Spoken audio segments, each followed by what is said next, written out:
আসসালামু আলাইকুম বন্ধুরা, কেমন আছেন সবাই? আশা করি ভালো আছেন। আমি হারুন বিন জলিল, কৃষকের স্বপ্ন চ্যানেলের পক্ষ থেকে আপনাদেরকে জানাই অভিনন্দন। হ্যালো বন্ধুরা, আগাম বেগুন চাষের বীজতলা তৈরির একটি নতুন ভিডিও নিয়ে আপনাদের মাঝে চলে এসেছি।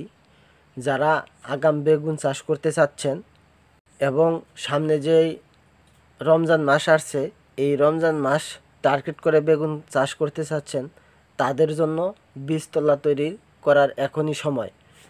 আগুন মাস চলছে, কারণ এই বীজতলা তৈরি করতে গেলে দেখা যায় যে বীজতলায় চারা ফেললে চারা মূল জমিতে লাগানোর জন্য 1 মাস সময় লাগবে।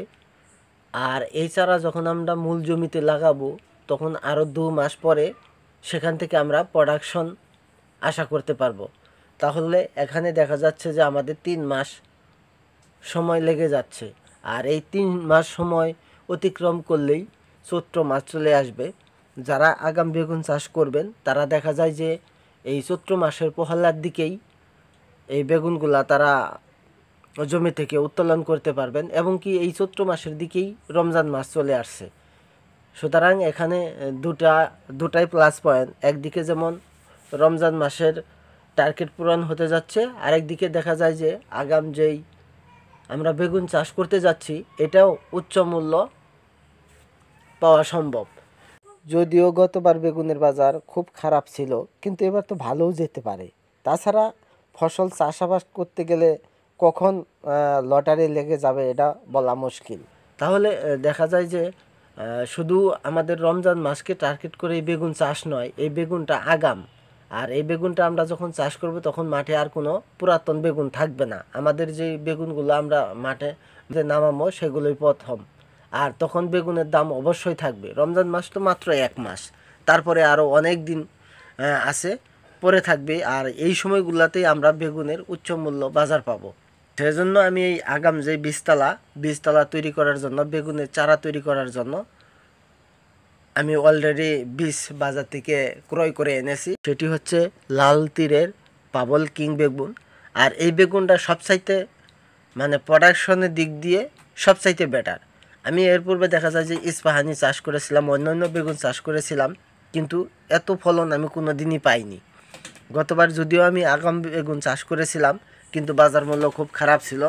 তার পরবর্তীতে বাজার অনেক ভালো পেয়েছিলাম, অনেক টাকা আমি বিক্রি করেছি।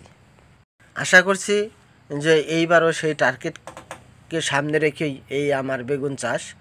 আর আমি লাল তীরের পাবল কিংটা এখানে 1 প্যাকেট বীজ এনেছি, আর 2 প্যাকেট বীজ আমি পরবর্তীতে ফেলবো। আমার যেই সিমের জমি রয়েছে 3 কাঠা, আমি যেহেতু অলরেডি 1 প্যাকেট বীজ এখন ফেলতে যাচ্ছি, এবং আরও 2 প্যাকেট বীজ বাজার থেকে ক্রয় করে আনবো। করে আনার পরেই আমি আমার জমিতে আবার নতুন করে ফেলবো। আমার যে 3 কাঠা কেরালা জাতের সিম চাষ রয়েছে, সেই সিমের জমিতেই আমি সিদ্ধান্ত নিয়েছি যে আমি আগাম বেগুন চাষটা করব। আর এই বেগুনের বীজতলা তৈরি করার জন্য কিছু কিছু কাজ সেটি হচ্ছে যে আমি আপনাদেরকে দেখাচ্ছি। বেগুনের বীজতলা তৈরি করার জন্য ইতিপূর্বে আমি সবগুলো বেগুনের যে চারা তৈরি করছি সবই পলিথিন ব্যাগে করেছি, কিন্তু এবার দেখা যায় যে সময়ের অভাবের কারণে আমি পলিথিন করতে পারছি না। সেজন্য আমি মাটিতেই, আমার যে উঠোন রয়েছে উঠোনেই আমি এই বীজতলাটা করতে যাচ্ছি। আর বীজতলা তৈরি করার জন্য যেখানে বীজতলা তৈরি করা হবে সেখানে অবশ্যই আগের থেকেই মাটিগুলোকে কুবিয়ে নিয়ে পলিথিন দিয়ে ঢেকে রাখতে হবে মাটিকে শোধন করার জন্য। তারপর মাটিগুলোকে শুকিয়ে সুন্দর করে ঝুরঝুর করেই দেখা যায় যে এই বীজগুলো ফেলতে হবে। আর অবশ্যই এই বীজতলায় আপনারা তেলাপোকা বা পিঁপড়া দমনের জন্য যে আমরা বাজার থেকে কীটনাশকটা ব্যবহার করে থাকি, সেটা অবশ্যই আপনারা এই জায়গাতে দিবেন। আমি অলরেডি দেখা যায় যে আপনারা যে আমার ভার্মি কম্পোস্ট যে আমি এখানে বীজতলাতে দিচ্ছি, এই ভার্মি কম্পোস্টের সাথেই আমি এই পিঁপড়া দমনের জন্য কীটনাশকটা দিয়ে নিলাম। সেই সাথে আমি যে বীজ এখানে জমিতে ফেললাম, এই বীজের সাথেও আমি কীটনাশকটা মিশিয়ে নিয়েছি, যাতে করে এই পিঁপড়া বীজগুলোকে খেয়ে না ফেলতে পারে। আপনারা দেখতেই পাচ্ছেন যে আমি আসলে বীজতলাটা এইভাবেই তৈরি করছি, কারণ বীজতলা তৈরি করার জন্য দেখা যায় কোদালের সাহায্য কুবিয়ে নিলে হয়। যেখানে এখানে একটু অল্প জায়গার প্রয়োজন সেখানে কোদালের সাহায্য কুবিয়ে নিয়ে মাটিগুলাকে জোর জোরে করে নিলেই হয়। আর পরবর্তীতে যখন বীজগুলা ফেলা হয়, আমি এখানে যখন বীজগুলা ফেলছি তখন দেখা যায় যে উপরে মাটি সমান করার পর তারপরে বীজগুলো বোনার পর বপন করার পর হাতের সাহায্যে আমি বীজগুলোকে এলোমেলো করে দিচ্ছি নাঙ্গলার মতো করে, যাতে বীজগুলো মাটির নিচে পড়ে যায়।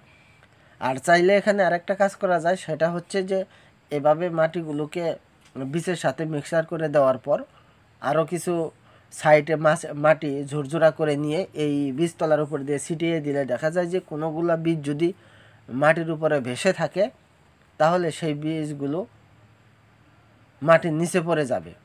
আর অবশ্যই এই বীজতলাতে বীজগুলো ফেলানোর পর পানি দিয়ে ভিজিয়ে দিতে হবে মাটিতে জু হওয়ার জন্য। মাটিতে যদি জু না থাকে তাহলে দেখা যায় যে আশানু অনুরূপভাবেই বীজ থেকে চারা গজাবে না। আর চারা গজালেও দেখা যাবে যে চারা ছোটো বড় হবে, কোনোটা ছোটো কোনোটা বড়। সেজন্য মাটিতে জু আনার জন্য অবশ্যই পানি ছিটিয়ে দিতে হবে। পানি আপনারা চাইলে স্প্রে মেশিন দিয়েও ছিটিয়ে দিতে পারেন অথবা হাতের সাহায্যেও ছিটিয়ে দিতে পারেন, কিন্তু এখানে পানি কোনোভাবেই কোনো কিছু সাহায্যে একবারে ঢেলে দেওয়া যাবে না, তাহলে দেখা যায় যে মাটির সাথে বীজগুলো একদিকে জড়ে যেতে পারে। আপনারা দেখতেই পাচ্ছেন আমি অবশ্যই স্প্রে মেশিন দিয়েই এখানে ভিজিয়ে দিচ্ছি। প্রথমে যদি বেশি করে ভিজিয়ে দেওয়া যায় তাহলে দেখা যায় যে 2-3 দিন আর পানি না দিলেও চলবে। তবে এনে আরেকটা কাজ করতে হবে, সেটা হচ্ছে যে এই মাটির জুটাকে ধরে রাখার জন্য, জলীয় অংশকে ধরে রাখার জন্য, মাটির রস থাকার জন্য পলিথিনের সাহায্য এই বীজতলাকে ঢেকে রাখতে হবে কমপক্ষে 3 দিন। 3 দিনের আগে কোনোভাবেই দেখা যায় যে এই বীজ থেকে চারা গজায় না। সেজন্য অবশ্যই 3 দিন ঢেকে রাখবেন। আর 2 দিন পর চেক দিলেই হবে যে আসলে বীজগুলো মাটির উপরে উঠে আসছে কি না। যদি মাটির উপরে উঠে আসার লক্ষণ বোঝা যায় তাহলে অবশ্যই পলিথিনটাকে সরিয়ে দিয়ে আবার নতুন করে পানি দিতে হবে এই স্প্রে মেশিন দিয়ে। আপনারা দেখতেই পাচ্ছেন পানি দেওয়ার পর আমি বীজতলাটাকে ঢেকে দিচ্ছি পলিথিনের সাহায্য, যাতে আমার মাটিতে জু বা রস থাকে। এভাবে ঢেকে দিচ্ছি আমি। কম করেও 3 দিন এভাবে ঢেকে রাখতে হবে। আর 2 দিন পর চেক দিতে হবে যে বীজগুলো আসলে গজিয়ে উঠলো কিনা। হ্যালো বন্ধুরা, আজকের ভিডিও তাহলে এখানে শেষ করতে যাচ্ছি। ভিডিওটি যদি আপনাদের ভালো লাগে তাহলে অবশ্যই লাইক কমেন্ট শেয়ার করবেন। আর যারা আমার চ্যানেলে নতুন তারা অবশ্যই আমার চ্যানেলটি সাবস্ক্রাইব করে রাখবেন। ধন্যবাদ।